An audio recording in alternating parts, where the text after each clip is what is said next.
దేశంలోనే youngest state Telangana. గ్రోత్లో, విజన్లో దేశంలోనే అన్నింటికన్నా ముందున్న స్టేట్ కూడా తెలంగాణనే.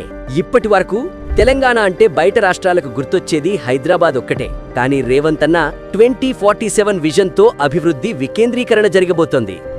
ప్యూర్ రేర్ మోడల్తో సరికొత్త తెలంగాణను ఆవిష్కరించబోతున్నాడు మన రేవంత్ అన్న.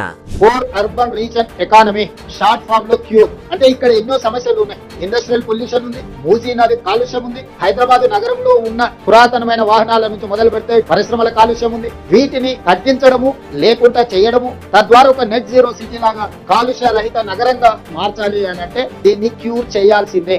రీజనల్ రింగ్ రోడ్డు దాదాపు ఒక 360 కిలోమీటర్లతోని రెండవ మణిహారాన్ని తెలంగాణకు మనం ఈ రోజు తయారు చేసుకుంటున్నాం. దీన్ని పెరి అర్బన్ రీజన్ ఎకానమీ కింద ఈ రోజు మన పాలసీలో మనం తెచ్చుకోబోతున్నాం. పెరి అర్బన్ రీజన్ ఎకానమీ అంటే ప్యూర్. ఈ ప్రాంతంలో manufacturing zone, Bengaluru to Hyderabad, Hyderabad to Amaravati, Amaravati to Chennai, greenfield హైవేలతో పాటు బుల్లెట్ ట్రైన్ కూడా ఈ రోజు మన కేంద్ర ప్రభుత్వాన్ని సూత్రప్రాయంగా ఒప్పింపజేయడం జరిగింది. Regional ring road out side Telangana border వరకు రూరల్ అగ్రికల్చర్ రీజన్ ఎకానమీ కింద దిస్ ఇస్ కాల్డ్ వేర్. మీకు తెలంగాణ ఒక చిత్రాన్ని చూస్తే అగ్రికల్చర్ పార్క్స్ కావచ్చు, అదేవిధంగా ఫ్రూట్స్ అండ్ వెజిటబుల్స్ కావచ్చు, వీటికి సంబంధించిన పరిశ్రమలతో పాటు seed bowl of India Telangana. మన భూములు విత్తనాలను ఉత్పత్తి చేయడానికి అనుకూలమైన ప్రాంతం. ఈ 3 రకాల వ్యవస్థలను, ప్రణాళికల్ని తెలంగాణ రైజింగ్ 2047 ఒక విజన్ డాక్యుమెంట్ తీసుకొస్తున్నాము.